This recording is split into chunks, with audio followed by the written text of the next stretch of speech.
بسم اللہ الرحمن الرحیم، السلام علیکم ورحمۃ اللہ۔ سعودی عرب اور یو اے ای کے درمیان جو معاملات ہیں وقتی طور پر میڈیا سے ان کو بالکل آؤٹ کر دیا گیا، نکال دیا گیا، اور یہ باقاعدہ ایک پلان کے تحت، ایک منصوبے کے تحت سعودی عرب اور یو اے ای کے جو معاملات ہیں ان کے درمیان جو ایک جنگی صورتحال بنی تھی اس کو باقاعدہ پلان کے تحت میڈیا سے نکالا گیا، کیونکہ یہ جو حملہ ہوا سعودی عرب کا یمن کی پورٹ کے اوپر، بندرگاہ کے اوپر، جہاں پر یو اے ای کا سامان پہنچتا ہے، اور بقول سعودی عرب کے وہ اسلحہ ساز و سامان تھا، جنگی ساز و سامان تھا جو کہ یو اے ای بھیج رہا تھا فنڈنگ کے لیے اور اسلحہ فراہم کرنے کے لیے یمن کے ایک گروپ کو جو سعودی عرب کے خلاف کام کرتا ہے۔ یہ اس کے پیچھے تھا اصل مقصد اور اس کے پیچھے ہی تھا اصل معاملہ، جس کی وجہ سے سعودی عرب نے یو اے ای کے سامان کے اوپر حملہ کر دیا۔ اب کیونکہ یہ بالکل سامنے آ گیا تو اس کے اوپر نہ صرف عالمی رہنماؤں نے بات کی بلکہ اس کے اوپر عالمی میڈیا نے بات کی۔ عالمی میڈیا نے جب اس کے اوپر بات کی تو یہ معاملہ کھل کے سامنے آ گیا کہ ان کی آپس میں لڑائی ہے، ان کا آپس میں جھگڑا ہے، اور یہ آپس میں ایک دوسرے کے خلاف اندر سے ان کی ایک قسم کی کولڈ وار ہے۔ یہ کھل کے جب سامنے آ گیا تو اس کے بعد پھر دونوں نے ایک دوسرے کے خلاف بیان بازی اور الزام تراشی شروع کر دی۔ بعد میں کچھ دوست ممالک نے ان کے درمیان پیچ اپ کروا کے کم از کم یہاں تک تو معاملہ ٹھنڈا کروا دیا کہ آپ پبلک میں آ کے اس طرح کی باتیں نہ کریں، پبلک میں آ کے آپ اس طرح کے بیانات کو مت دیں، پبلک میں آ کے آپ کم از کم اس طرح کی جو الزام تراشی بیان بازی مت کریں، اور اندر کھاتے ڈپلومیٹکلی نیگوشیٹ کریں، ٹیبل ٹاک پر بیٹھیں، بات کریں، ایک دوسرے کے ساتھ مل کر اس معاملے کو ہینڈل کرنے کی کوشش کریں، اور جتنا جلدی ہو سکے پبلک سے اس معاملے کو آؤٹ کیا جائے۔ اب معاملہ کیا ہے؟ اب آپ ذرا سمجھیں کہ سعودی عرب حملہ کرتا ہے یو اے ای پر، اور یو اے ای بعد میں یمن کی جو فورسز ہیں، یمن کی جو گورنمنٹ ہے، یمن کی جو باقاعدہ اسٹیبلشمنٹ وہاں گورنمنٹ ہے، حکومت ہے، وہ یو اے ای کو یہ آرڈر دیتی، حکم دیتی کہ آپ کی تمام فورسز یہاں سے نکل جائیں، آپ کے ساتھ تمام معاہدے ختم کیے جا رہے ہیں اور آپ اپنے آپ کو یہاں سے یمن سے نکال لیں۔ یو اے ای اس کے اوپر ایگری کر جاتا ہے۔ یو اے ای کہتا ہے ٹھیک ہے، ہم یہاں سے اپنی جو فوجیں ہیں، اپنی فورسز ہیں، اپنی جو ساری ہم اس حوالے سے آپ کے ساتھ معاہدے کیے تھے، ہم ان کو واپس لیتے ہیں، وڈرا کرتے ہیں، اور ہم اپنی فوجیں واپس بلا رہے ہیں۔ یہ تو کرنٹ سچویشن، اس میں یو اے ای لگتا ہے کہ تھوڑا سا پیچھے ہٹا۔ اب معاملہ آ گیا بالکل ڈپلومیٹک ٹیبل کے اوپر، ٹیبل ٹاک کے اوپر،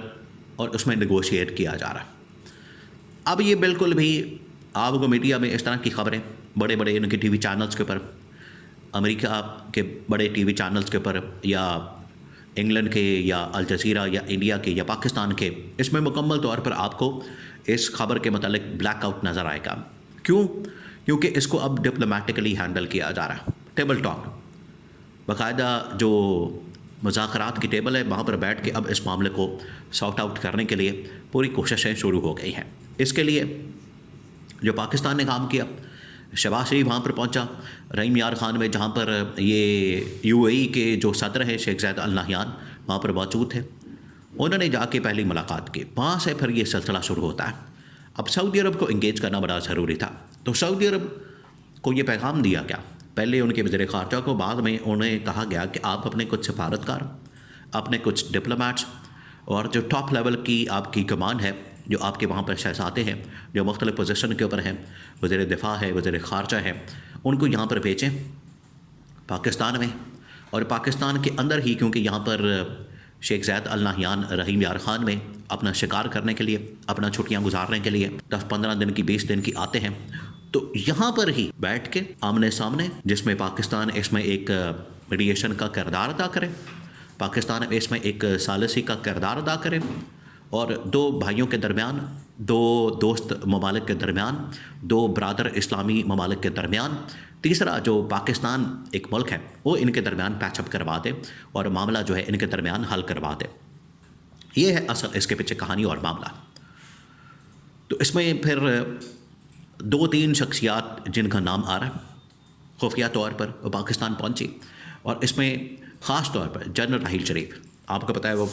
پاکستان کے سابق آرمی چیف، اور سعودی عرب میں ان کا بڑا رول ہے۔ سعودی جو اتحادی فوج ہے، اصل میں یہ جو یمن کے اندر مسئلہ ہوا ہے، اس میں جو سعودی عرب کی اتحادی فوج ہے وہ بھی وہاں پر کام کر رہی ہے، آپریٹ کر رہی ہے، اور جہاں بھی تھریٹ ہوتی ہے سعودی عرب کو اپنے بارڈر کے اوپر یمن کی سائڈ سے، وہاں پر یہ سعودی اتحادی فورس کام کرتی ہے، آپریٹ کرتی ہے، اور وہاں پر اس تھریٹ کو کاؤنٹر کرنے کے لیے کام کرتی ہے۔ تو جنرل راحیل شریف کو اس میں فرنٹ کے پر رکھتے ہوئے، لیڈنگ پوزیشن دیتے ہوئے ایک ڈپلومیٹ کی، دیکھیں آپ کو پتہ ہے یہ فوجیوں کے درمیان یہ جتنے ٹاپ لیول کے کمانڈرز ہیں، جس طرح سے جنرل قاسم منیر کو اس سال کا 2025 کا، پچھلے سال کا 2025 کا کامیاب ترین، نہ صرف ان کو جرنیل ڈکلیئر کیا گیا بلکہ ان کو کامیاب ترین سفارتکار بھی ڈکلیئر کیا گیا، کیونکہ انہوں نے نہ صرف ڈپلومیٹکلی، ایک تو ملٹریلی انہوں نے اپنی جو طاقت تھی، اپنی جو طاقت تھی، اپنی جو اسٹرینتھ تھی، اپنی جو پاور تھی، وہ انڈیا کے اوپر اسٹیبلش کی، انڈیا کو انہوں نے فارغ کر دیا جنگ میں۔ دوسرا انہوں نے ڈپلومیٹکلی امریکہ کے ساتھ، سعودی عرب کے ساتھ، چائنا کے ساتھ، ترکی کے ساتھ، یو اے ای کے ساتھ جس طریقے سے ڈیل کیا، انہیں پھر کامیاب سفارتکار ڈپلومیٹ کا ٹائٹل دیا گیا۔ اسی غرض سے جنرل راحیل شریف کو میدان میں اتارا گیا کہ آپ جائیں، ڈپلومیسی کریں، سفارتکاری کریں، اور پاکستان، سعودی عرب اور یو اے ای تینوں ممالک، اس میں دیکھیں ابھی تک آپ کو یہ قطر، کویت یا کسی اور عرب ملک کا کوئی رول نظر نہیں آ رہا۔ اگر اس میں رول نظر آ رہا ہے وہ صرف اور صرف پاکستان کا آ رہا، اور پاکستان اس میں فرنٹ سے لیڈ کر رہا ہے، اور پاکستان فرنٹ سے اس پوری سچویشن کو ڈیل کر رہا، مینج کر رہا ہے کہ کسی طرح سے اس کو سارٹ آؤٹ کیا جائے۔ تو اب آپشن، تجاویز دوبارہ سے، یہ جب عمران خان نے 2020 میں سعودی کراؤن پرنس محمد بن سلمان اور ٹھیک اس کے چند دنوں بعد شیخ زاید ال نہیان یو اے ای نے پاکستان کا جب دورہ کیا تھا، اور پھر اس کے بعد ملیشیا کے اس وقت کے وزیر اعظم مہاتیر محمد اور ترک صدر طیب اردگان، یہ 6 مہینے کے ٹائم فریم میں پاکستان پہنچے تھے عمران خان کے دور میں، اور عمران خان نے خود ان کو بلایا اور اپنا جو ایک پورا آئیڈیا تھا اسلامی ایک پورا نظام قائم کرنے کا، سسٹم قائم کرنے کا، یونٹی کا، اسلامی بینکنگ سسٹم اور اسلامی آئین قانون، اسلامی اسٹیٹ، اسلامی ریاست، اسلامی فوج، یہ پورا آئیڈیا دیا تھا۔ یہی آئیڈیا جو ہے آج اس کے پر کام کرنے کے لیے اور مزید اس کی ڈیٹیلز حاصل کرنے کے لیے عمران خان کے پاس بھیجنے کا فیصلہ کیا، تاکہ عمران خان سے یہ پورا آئیڈیا لیا جائے، کانسیپٹ لیا جائے، اور عمران خان سے مزید اس کی ڈیٹیلز حاصل کی جائے، اور اس آئیڈیا کے اوپر، اس کانسیپٹ کے اوپر کام کیا جائے، اور اس کو ریفائن کر کے، اس کے اوپر مزید کام کر کے جو عالم اسلام کو مستقبل میں پیش آنے والی تھریٹس ہیں یا سازشیں اسرائیل کی، امریکہ کی، یہودی، صہیونی، صلیبی طاقتوں کی، اس کو کاؤنٹر کرنے کے لیے عمران خان کی جو یونٹی والے کانسیپٹ ہے اس کے اوپر کام کیا جا سکے۔